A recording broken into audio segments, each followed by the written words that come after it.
11 years old when I just wanted a guitar. I didn't see anything that triggered it. It was just something I wanted. Like, Mommy, I want a Barbie doll, you know? I took my Barbie dolls and I threw them in the closet, never saw them again. But I wanted a guitar, and I was 11 years old, 1969, sorry, and I wanted a guitar. So my mother bought me this beautiful acoustic plastic string guitar, but the only problem with it was it really didn't sound like the riffs I wanted to play. I couldn't get the Jimi Hendrix riffs and the Black Sabbath riffs and, you know, the heavy metal riffs that I really loved, Led Zeppelin. So she went out following year, it was my birthday, and she went out and got me another acoustic guitar with steel strings. And it still didn't sound like I wanted it to sound. I wasn't getting the grunge and the dirt and, you know, the leads and the stuff I really wanted to play and learn how to play. So those were my first two guitars. One of them I still have. When I first got my first acoustic guitar, my mother put me in guitar lessons. There was this little strip mall around the corner from my house, and in the strip mall was a guitar shop, and there was a teacher who used to teach you how to play, and he was teaching me Creedence Clearwater Revival, which is just basically C, G, basic chords. There was nothing heavy or grungy or riffy about Creedence Clearwater Revival. Loved the band, hated the guitar parts. So 2 weeks went by and I said, Mom, I can do this myself.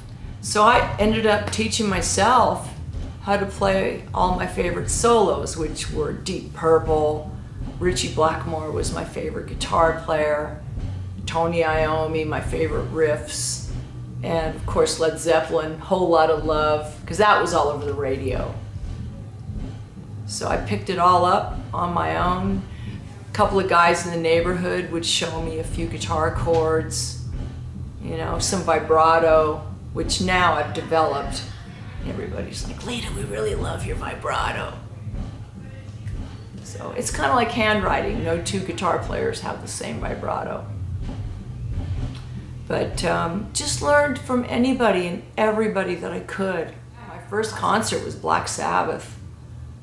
Black Sabbath at the Long Beach Arena in Los Angeles, Long Beach, California. It was 10,000 people, approximately 10,000 people, and I'd never seen anything like it before. I walked in and smelled the smell of pot, hash, and I never smelled pot or hash. I was only 13. And my cousin Paul was with me. And we walked in and my life changed that night. I knew what I wanted to do. I wanted to be a musician. There was people hanging from the rafters and diving on the stage. It was great. It was like I stepped into a different dimension. Heavy metal. A friend of a friend that went to my high school was playing a little club that night, and the bass player decided that he couldn't make the show. I think his girlfriend didn't want him to go. You know, it was like a jealousy thing. You're not gonna go to that club and play in front of all those girls. And so they called me and they said, Lita, you can do it. You play bass. Like, I don't play bass, I play guitar. And they said, well, it's the same thing. It's only 2 less strings. And I thought, okay, I can do this. So I went down and met the guys in the band and just got through playing Hendrix songs and Sabbath riffs and anything I could get through playing that I'd already learned. Kim Fowley had heard that there was a female bass player in this band, and I got a phone call from him. And had no idea who he was. And I told them I didn't play bass. I'm like, why does everybody think I play bass? I don't play bass. So I said, I play guitar.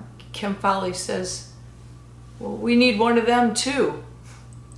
So I loaded up my gear and drove up to Los Angeles and auditioned for the Runaways, which was a huge success. Sandy and I got along really, really well. We both loved Deep Purple at the time and got along great. We jammed on Highway Star and it was amazing. The Runaways were all girls, played punk rock, jailbait, troublemakers, you know, style of music. But since then I had turned 21 and I was no longer a teenager, and I'd been playing guitar, still playing guitar. I cut my hair, I changed my clothes.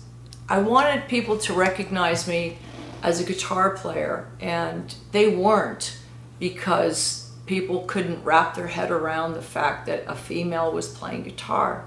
There was photographers that would take pictures while we were playing, and then they would label it in the magazine, you know, this is so-and-so, the guitar player for Lita Ford. But it pissed me off because I was the one doing the guitar playing. So when I did do my first solo album, which was Out for Blood, there was only 3 people in the band: the drummer, the bass player, and the guitar player, which was me. So it gave the audience no one else to look at, so they couldn't say it was him. You know, people thought there was somebody behind the curtain, for God's sakes. Anything but give the chick the credit, you know? Don't give it to her. And I still get it. I still get it today. I still get a hard time from different people. So I guess, I don't know, I think the Runaways helped carve the way for a lot of other female musicians that are out there now that wasn't in the 80s. There was no other female musicians, really. Even Doro Pesch, you know, but I remember when I first met her at a photo shoot when Lon Friend put together the cover of Rip magazine, and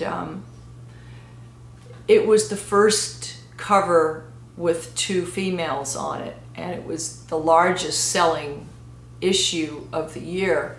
And then the year before that, he put me on the cover by myself, and he said to me, he thought, what's hotter than one hot blonde with a guitar? 2 hot blondes with a guitar. So he put Dora on. We did that photo session. It was great.